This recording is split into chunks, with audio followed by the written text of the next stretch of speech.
Good morning बच्चों।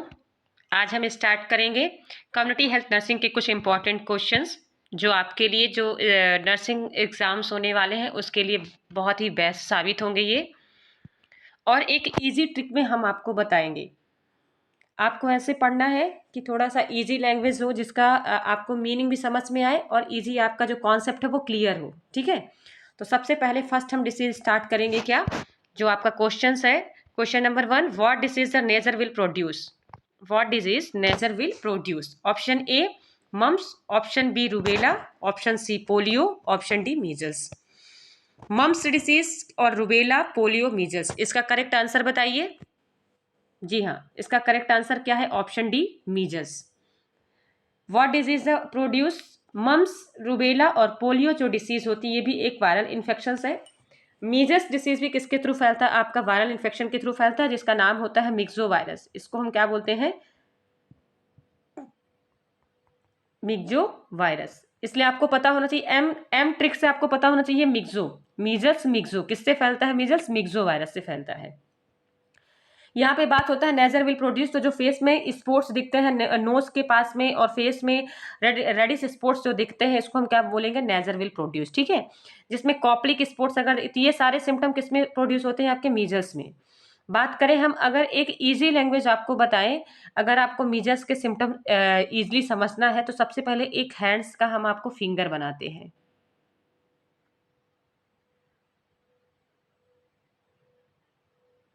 ठीक है, अगर बात करें हम फर्स्ट फिंगर में तो इसमें क्या होगा, और ये ड्यूरेशन कब तक चलेगा? आपका 12 आवर्स का रहेगा।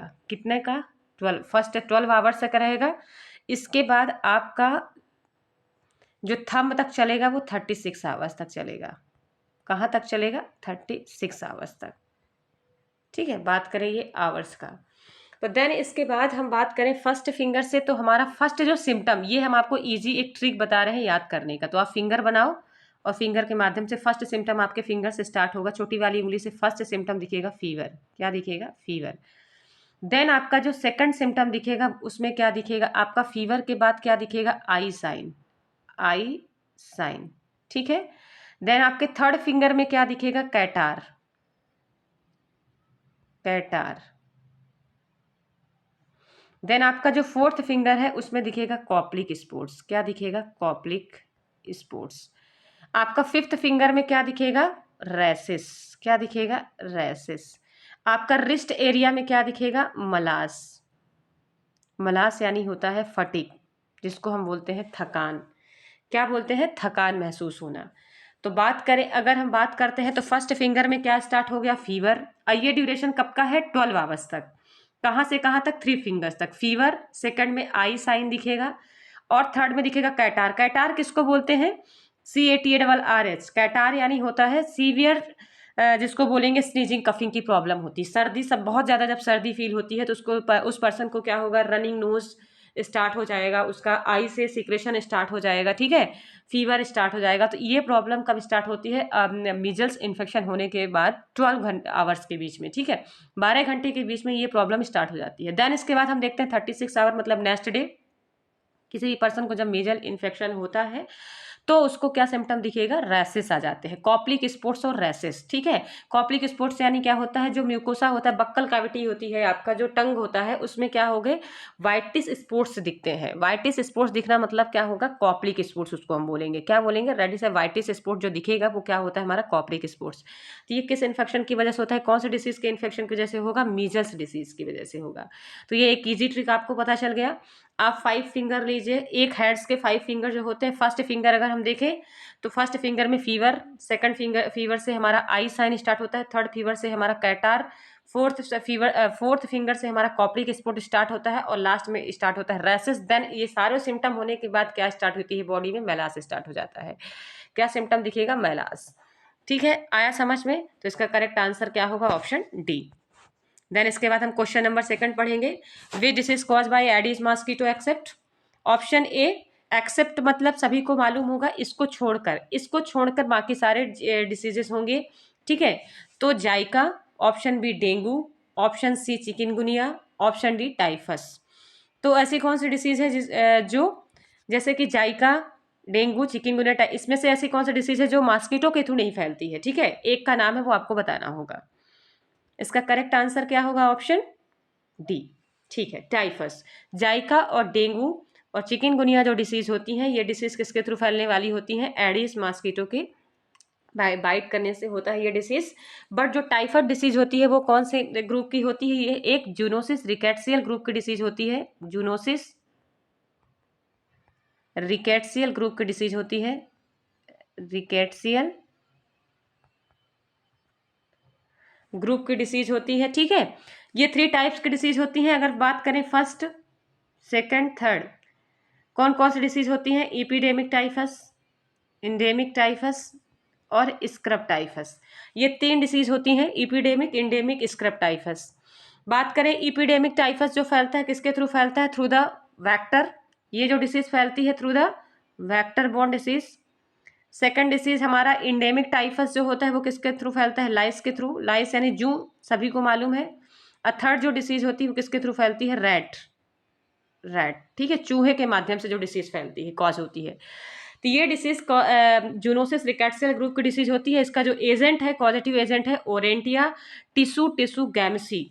ओरेंटिया tsutsugamushi. Orientia tissue tissue गैमसी।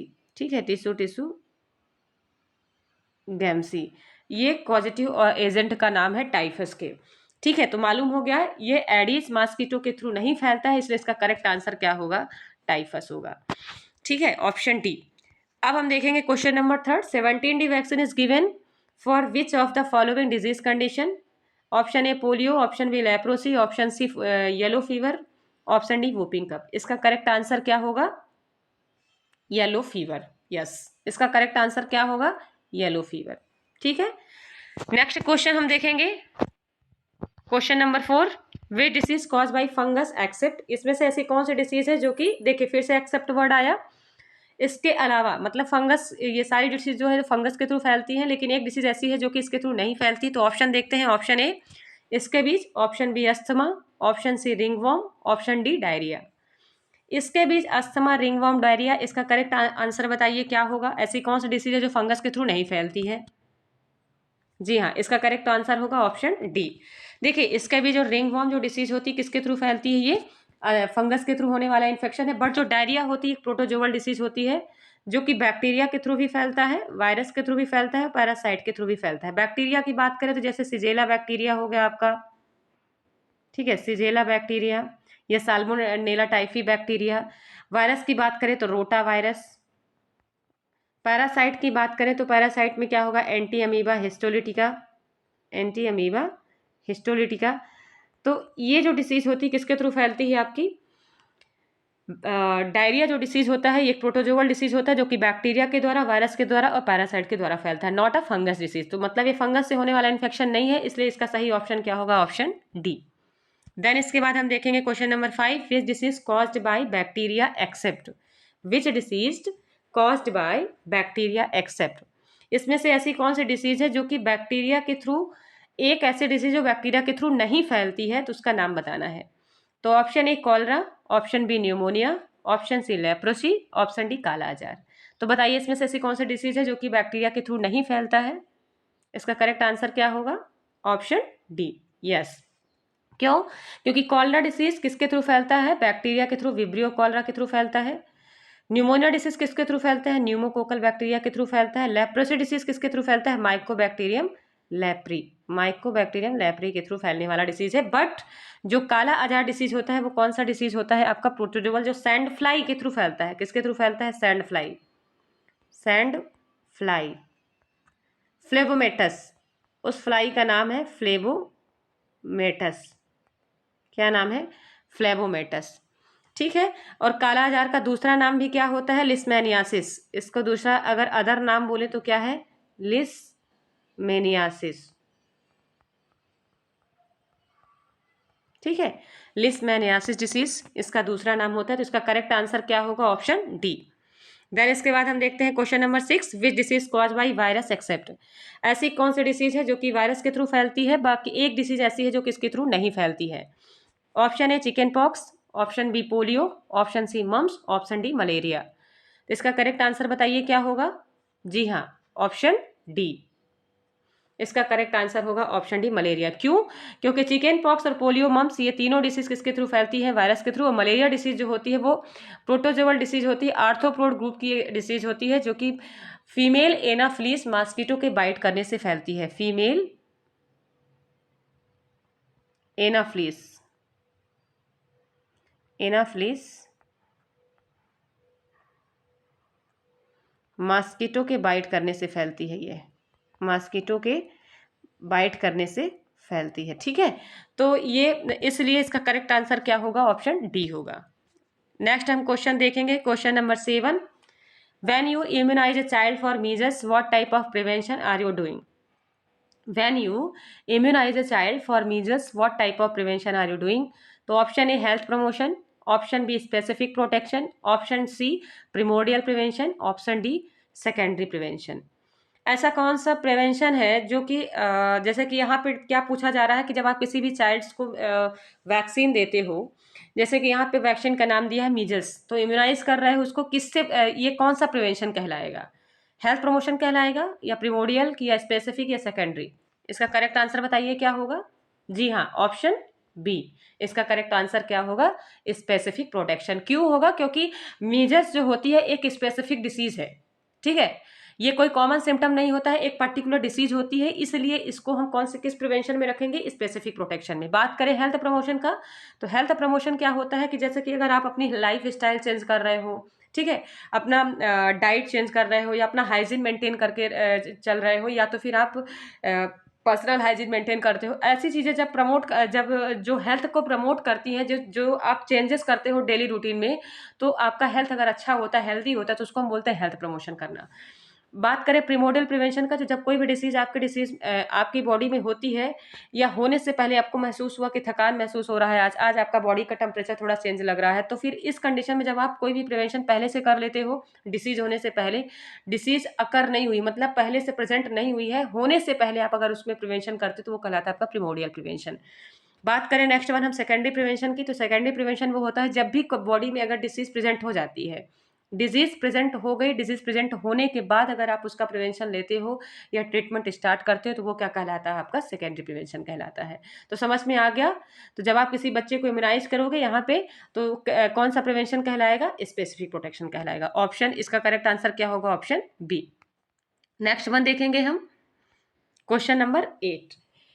इपिडेमोलॉजिकल marker of hepatitis B is? Epidemiological marker मतलब, इपिडेमोलॉजी क्या होता है? सबसे पहले इपिडेमोलॉजी हम समझेंगे। इपिडेमोलॉजी मतलब क्या होता है? स्टडी ऑफ डिसीज या एमोंग एरिया, किसी पर्टिकुलर एरिया में जब कोई भी डिसीज प्रेजेंट होती है उसकी स्टडी करना क्या कहलाता है? हमारा इपिडेमोलॉजी। डेमोस यानी पर्सन, ठीक है, ईपी मानी एमोंग एरिया, लॉजिकल यानी स्टडी करना। अगर हम इस टर्म को डिवाइड करेंगे तो ईपी मानी क्या होता है? एमोंग, मतलब उस एरिया में फैले हुए कोई भी डिसीज। डेमोस यानी क्या होगा? पीपल्स में जो डिसीज अकर्स होती है उसको हम पढ़ेंगे डेमो। ठीक है, तो जैसे आप पढ़ते हो इपिडेमिक, इंडेमिक, उसी प्रकार से यहाँ पे हम स्टडी करते हैं प्रेजेंस ऑफ डिसीज का। लोगों में अगर जो डिसीज प्रेजेंट होती है उसकी स्टडी करना क्या कहलाता है? इपिडेमोलॉजी। तो क्वेश्चन हमारा क्या है? इपिडेमोलॉजिकल मार्कर हेपेटाइटिस बी को हम किस में डिनोट करेंगे? तो option A HbS-Ag, option B NT-SBG, option C NT-SBS, option D HbE-Ag। ठीक है, तो इसका ऑप्शन क्या होगा? सबसे पहले तो हम देख लें कि इसको किस मार्कर से डिनोट करते हैं, तो इसका करेक्ट आंसर बताइए क्या होगा? Option A HbS-Ag। एचबी मतलब हिपेटाइटिस बी, एस यानी सीरम, एजी यानी एंटीजन, तो इसका करेक्ट आंसर क्या होगा? ऑप्शन ए। ठीक है, समझ में आया? इसको किससे डिनोट करते हैं? हम HbS-Ag से डिनोट करते हैं। देन इसके बाद हम क्वेश्चन नंबर 9 देखते हैं, which is true about BCG vaccine. BCG vaccine के लिए कौन सा ऐसा टर्म है जो कि ट्रू है? First option, distil water use diluent, option B, site for injection is clean with spirit, option C, Mantoux test positive in 6 week, option D, who recommended Danish 3031 for vaccine production. तो सबसे पहले BCG vaccine के लिए कौन सा true option है, पहले ये बताइए। इसका करेक्ट ऑप्शन क्या होगा? जी हाँ, option D. WHO recommended Danish 1331 for vaccine production. इस वैक्सीन का प्रोडक्शन किसके थ्रू हुआ? डैनिश के थ्रू हुआ। इसका रिकमेंडेशन किसने दिया? WHO ने दिया। ठीक है, WHO का फुल फॉर्म सभी को मालूम होगा, वर्ल्ड हेल्थ ऑर्गेनाइजेशन, जो कि कब ऑर्गेनाइज हुआ था? 7 अप्रैल 1948 में। ये कब ऑर्गेनाइज किया गया? 7 अप्रैल 1948 में, 7 अप्रैल। ठीक है, कब? 7 अप्रैल 1948 में। WHO की बात हम कर रहे हैं, ठीक है। तो इसके थ्रू जो दिया गया वो क्या था, कब दिया गया था? 3031 में डेनिस के द्वारा ये वैक्सीन प्रोड्यूस की गई थी, जो कि BCG वैक्सीन है, ठीक है। इसके लिए ये ट्रू लाइन पूछा गया है कि इसके लिए कौन सा ट्रू है, तो ये ऑप्शन क्या है आपका? डी करेक्ट माना जाए, क्योंकि डिस्टिल वाटर ये डायल्यूट किसके लिए किया जाता है? मीजल्स वैक्सीन में किया जाता है। बात करें मॉन्टेक्स टेस्ट, तो Mantoux test positive in 6 week किसके लिए होता है? ये टीबी के लिए होता है। टीबी डिसीज जो होती है उसके लिए टेस्ट किया जाता है। तो इसलिए इसका करेक्ट आंसर क्या होगा? ऑप्शन डी होगा। नेक्स्ट वन हम पढ़ेंगे question number 10। If birth rate is high and death rate is declining, the country will be in which stage of demographic cycle? Birth rate है, सबसे पहले तो हमको जानना होगा कि डेमोग्राफिक जो साइकिल्स होती है वो कितने टाइप्स की होती हैं। सबसे पहले तो बताइए, इसका करेक्ट आंसर चूज करिए, उसके बाद हम आगे डिस्कशन करेंगे। जी हाँ, इसका करेक्ट आंसर क्या होगा? Option C, early expanding. अब हम बात करते हैं कितने स्टेजेस होते हैं। सबसे पहले जाने डेमोग्राफिक साइकिल के 5 स्टेज होते हैं, फर्स्ट, सेकंड, थर्ड, फोर्थ, 5। बात करें हम फर्स्ट स्टेज की, तो फर्स्ट स्टेज में आता है हाई स्टेशनरी स्टेज, सेकंड में आता है अर्ली एक्सपेंडिंग स्टेज, थर्ड में आता है लेट एक्सपेंडिंग स्टेज, फोर्थ में आता है लो स्टेशनरी स्टेज, और फिफ्थ में आता है आपका डिक्लाइनिंग स्टेज। डिक्लाइनिंग स्टेज, ठीक है, ये होता है आपका फिफ्थ में। फिर इसके बाद हम बात करें जो बर्थ रेट हाई कौन से स्टेज में होता है? अर्ली एक्सपेंडिंग स्टेज में क्या होगा हमारा? कौन सा स्टेज है ये? Second stage. Early expanding stage क्या है आपका? सेकंड स्टेज है, ठीक है। सेकंड स्टेज में second stage early expanding stage, ठीक है।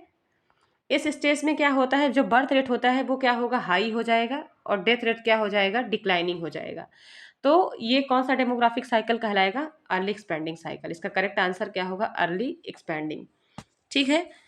डिक्लाइनिंग में तो अगर हम बात करें 5 स्टेज में, तो डिक्लाइनिंग जो स्टेज होता है इसमें क्या होता है? जो बर्थ रेट और डेथ रेट दोनों क्या रहेंगे? डिक्लाइनिंग स्टेज में रहेंगे, फिफ्थ स्टेज में, ठीक है। अर्ली एक्सपेंडिंग स्टेज में क्या रहेगा? बर्थ रेट हाई रहेगा, बट डेथ रेट क्या हो रहेगा? उसमें डिक्लाइनिंग रहेगा। ये होता है आपका करेक्ट आंसर। फिर इसके बाद क्वेश्चन नंबर 11 हम बात करें, nursing officer given A Covishield vaccine.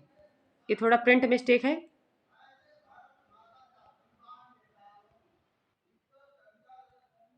Covishield vaccine against the COVID-19, which of the following recombinant virus injected in this vaccination? Nursing officer provide कर रही है कोविशील्ड वैक्सीन किसके अगेंस्ट में? COVID-19 के अगेंस्ट में।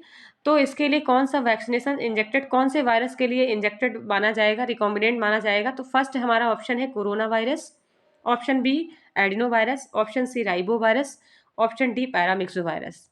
तो कोविशील्ड वैक्सीन सभी को मालूम है कि चिंपैंजी से लिया गया था।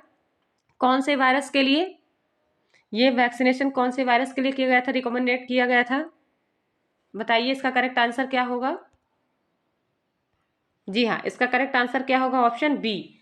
ऑप्शन बी इसका adeno virus. Adeno virus, chimpanzee जो मंकीज था उसमें किस वायरस को इंजेक्ट करने के लिए किया गया था? वो था एडिनो वायरस, ठीक है।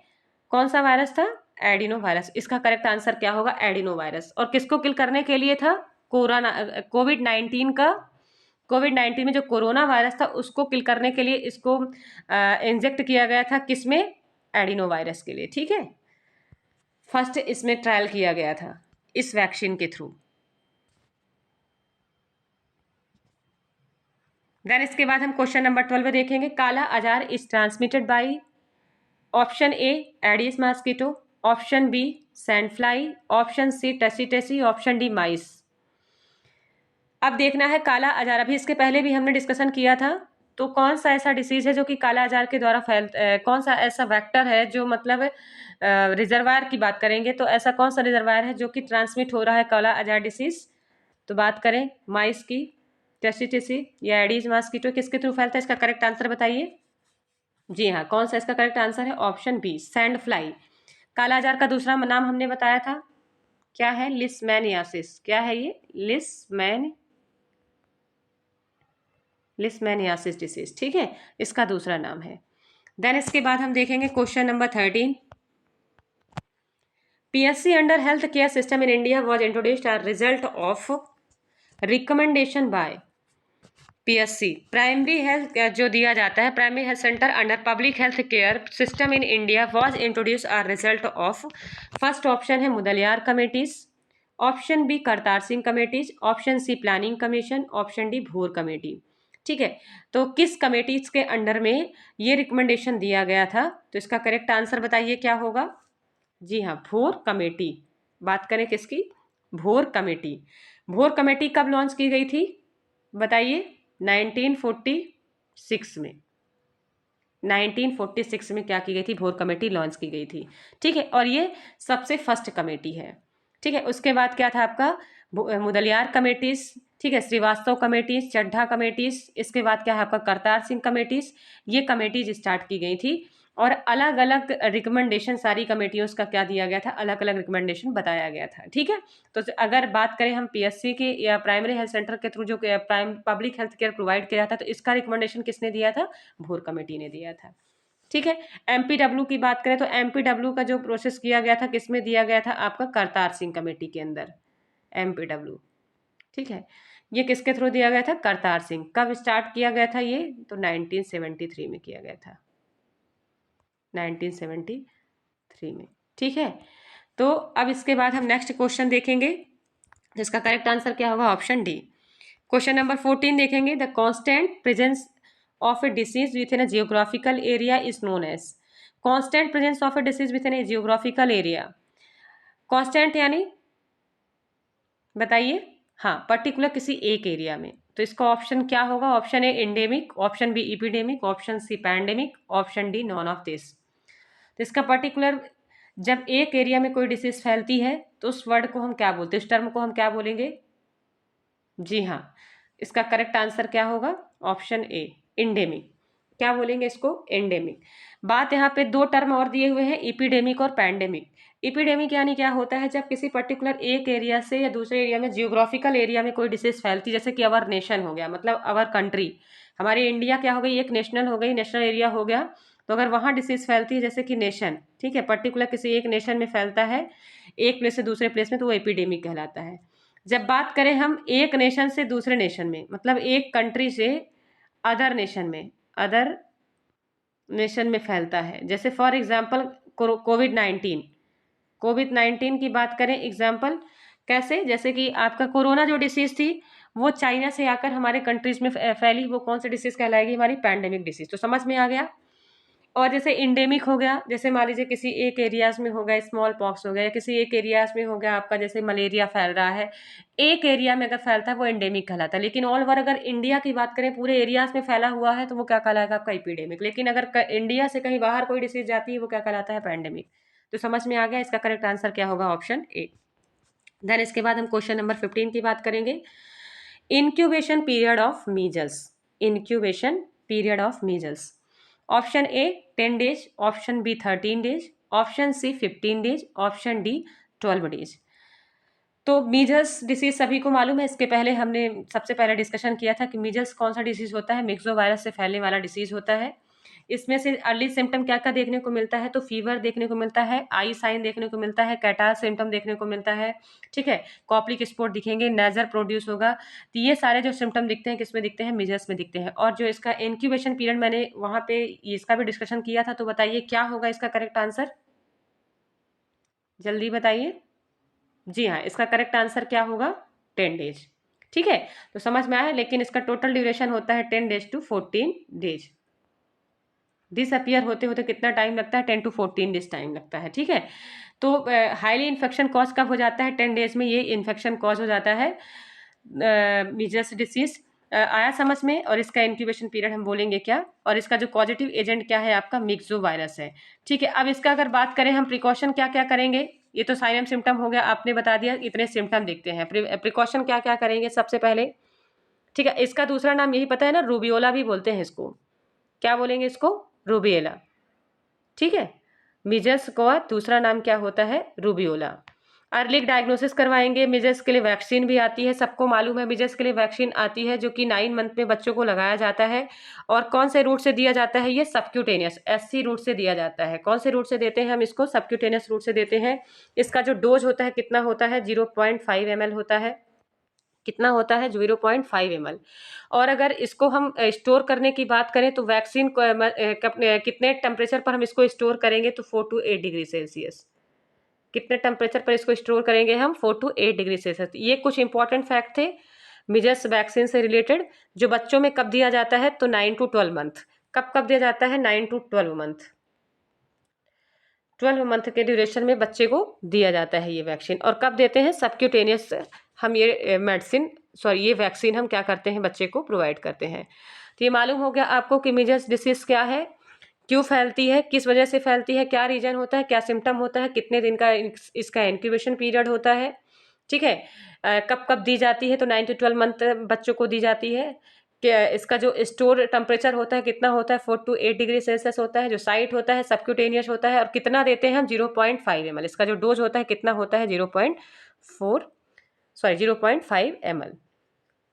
ठीक है, तो इसका करेक्ट आंसर क्या होगा, 10G2। ठीक है बच्चों, आज के लिए बस इतना ही। नेक्स्ट क्लास हम नेक्स्ट सेशन में स्टार्ट करेंगे। Thank you.